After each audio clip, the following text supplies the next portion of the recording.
as a data leader, what's the best way for them to keep themselves equipped with current trends and information and sort of staying on top of the dynamic shifts that are happening in the space right now? Twitter.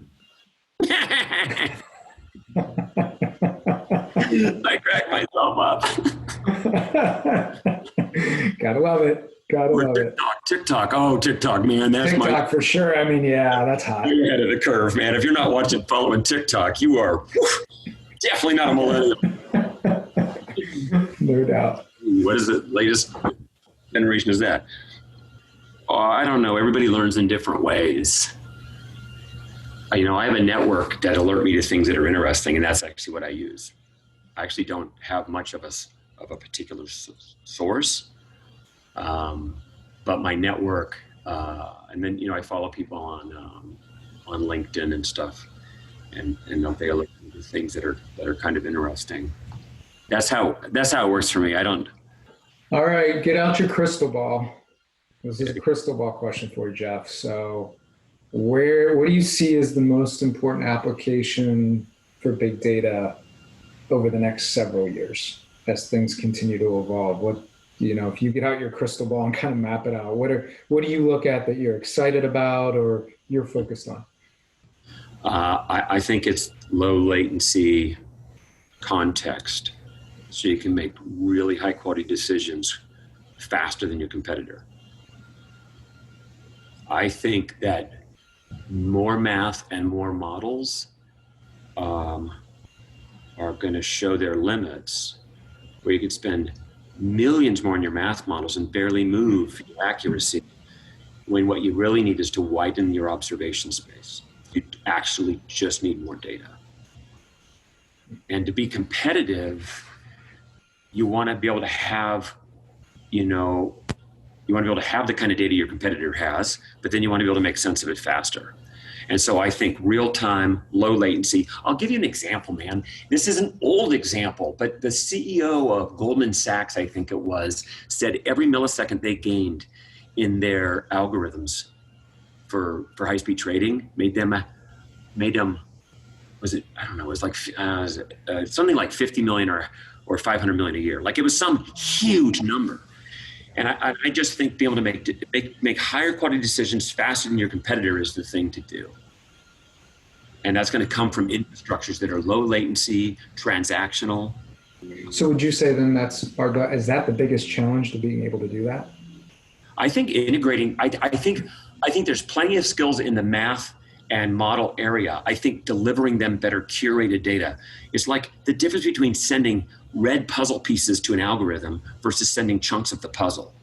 I think the ability to weave together diverse data and bring context to it, saying, hey, this is how the data relates. It's not 5 people, it's 1.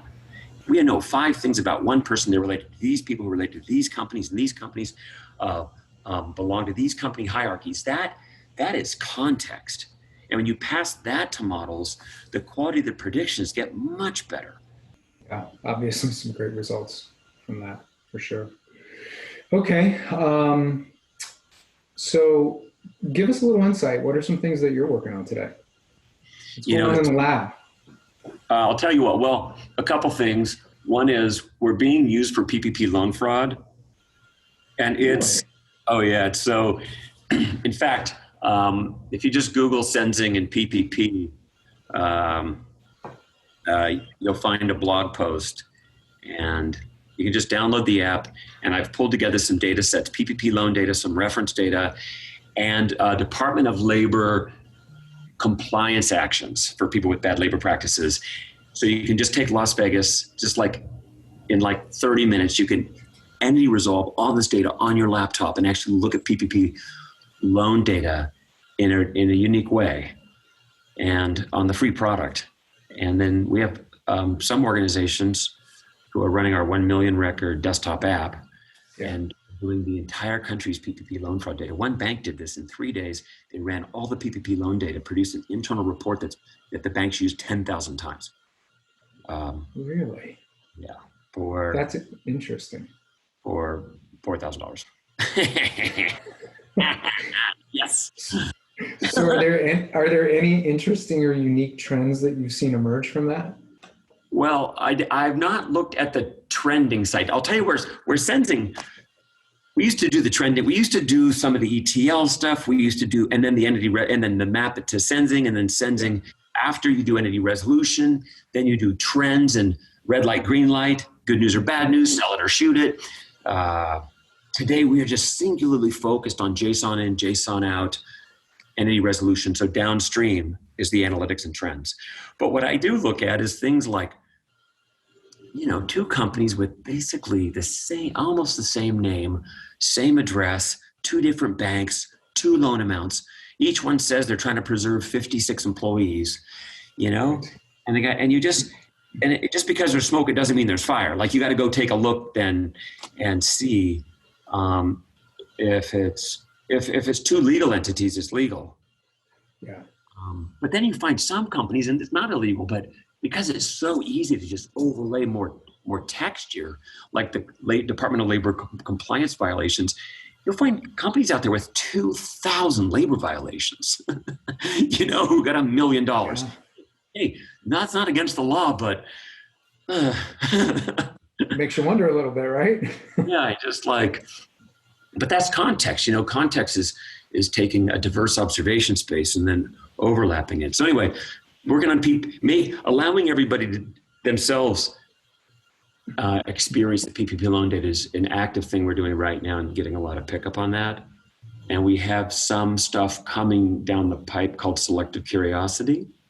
And that's a thing where, there's a lot of maybes in the world, but most maybes don't matter. But some maybes matter. And so those are worth finding additional data. And we have long had the goal, and we're going to find the capacity to do it soon with our engineering resources, to have Senzing become selectively curious. Every now and then, it's worth actually knowing if that's true or not a maybe. Convert that from a maybe to, is that true or false? Maybe because it's a high roller and you really need to know, it's one of your top customers. Or maybe it's a very bad person that you wouldn't want at the bank. And you could either send it to a human and have humans do the research, but what if the machine could be selectively curious and then look for the additional data points that otherwise the human would do, and close that gap all in sub-second timeframes? So we have a master plan. Interesting. I could see several applications to that presently. Just saying. Yep, it's gonna do all kinds of good work, and it's mainly gonna help companies today do it with a lot of human capital, and that capital should be spent on other things than this robotic task of, another maybe. Oh, I'll go search over here or here and here. Oh, that's not true. Another false positive. No. Yeah. Instant, real time, right now. Let humans work on more interesting problems.